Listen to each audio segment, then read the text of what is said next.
In this video, we will consider externalities, which are generally seen as a case of market failure. In this case, the failure is caused by a disconnect between private and social costs and benefits. First, a definition. An externality is a cost or benefit that is experienced by someone outside a decision-making process, a sort of side effect of the decision that is made. External benefits are often called positive externalities, while external costs are called negative externalities. A couple examples. I love my neighbor's daffodils. There are few flowers that are as cheery as a daffodil. So in early spring, when my neighbor's daffodils are in bloom, I get this little burst of joy when I drive by them on the way to and from work. I suspect that my neighbor did not plant their daffodils to bring me joy. I wasn't part of their decision. So this is a positive externality. Meanwhile, pollution is a common example of a negative externality, or an external cost. When a company pollutes, it creates harm to those who experience the effects of this pollution, even though that was no part of the decision-making process. It's simply a side effect. So how do externalities create a market failure? When there are externalities, there is a separation between the social cost or benefits of a decision and the private costs or benefits that are actually considered by the decision maker. This creates an inefficiency. In the case of a positive externality, there are more benefits to production of the good than the producer accounts for, so they end up underproducing. Meanwhile, with negative externalities, there are greater costs to production of the good than the producer accounts for, so they end up overproducing.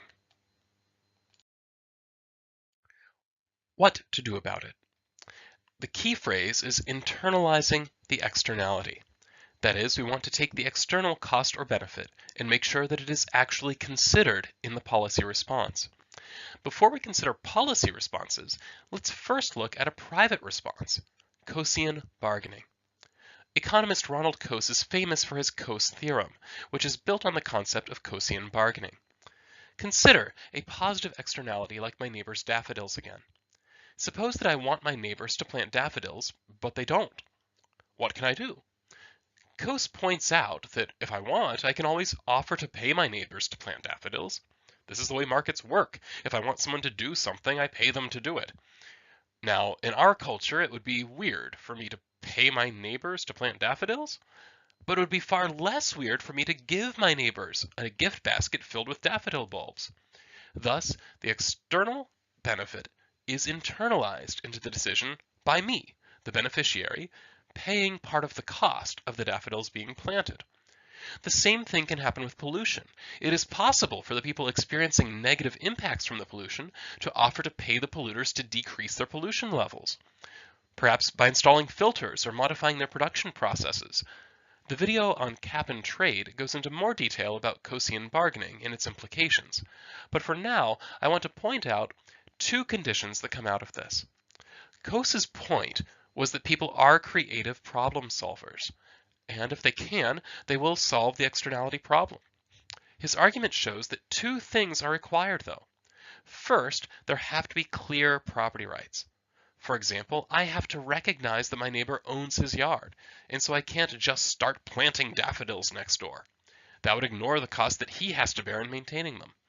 Both costs and benefits need to be considered. Second, there has to be some ability for those experiencing the external cost or benefit to negotiate with those creating it. Generally, small-scale externalities can be handled this way, but this becomes a significant burden on larger scales. So what are our policy options? The first is to use rules to manage externalities. For example, we might have rules that require my neighbor to plant daffodils, or rules that require factories not to produce pollution beyond some allowable level. This approach feels very straightforward, and it is, but there's little reason to believe that it would solve the problem. The key issue is that regulators typically don't know what the ideal level is. As a result, we can say that we probably have too much pollution if we do nothing, but we don't know how much is the right amount. It's probably not zero, just because getting to zero pollution would be outrageously costly in terms of our standard of living. A second problem is that this method is often overly costly to achieve the desired benefit. More details on this in the cap and trade videos. But the basic point is that if we want to cut pollution, it makes sense for us to do it in the easiest way, that is, the least costly way possible. The rules method doesn't have any built-in consideration of the costs of compliance, and so we'll often ignore them. A second option is to use taxes and subsidies to internalize the externality. If we believe that, for example, scientific research creates positive externalities, then the government can provide grants for doing scientific research. If we believe that carbon dioxide emissions create negative externalities, then the government can tax carbon dioxide emissions. One benefit to this is that, unlike a purely rules-based approach, the costs will be considered here. When a scientist thinks about applying for a grant for a project, they consider whether the grant will actually cover the cost of the project. If it won't, then the project will often not be pursued. Rather, it's those projects that are less expensive but still considered valuable enough to get funding that get off the ground. On the negative side, consider pollution. Companies have the choice to either pay the tax and continue polluting, or to decrease their pollution levels. If it's hard for them to decrease pollution, they'll pay the tax. If it's easy to decrease pollution, then they will decrease pollution.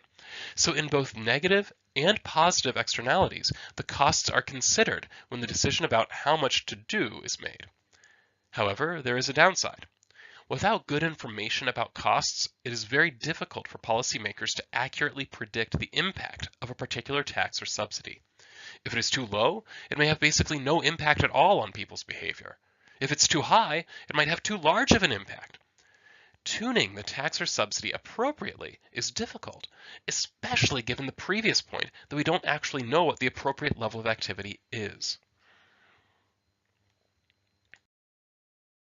A third option, which is considered for pollution, but that I've not found a similar policy for positive externalities, is cap and trade. Discussion of this topic is, appropriately enough, in the cap and trade videos. To sum up then, externalities are believed to cause market failures because they create a separation between the actual value or cost at a social level and that which is acted on at a private level. Since a significant portion of the value or cost is external to the decision makers and thus ignored by them. However, this can be overcome by those affected if they engage in Coasian bargaining.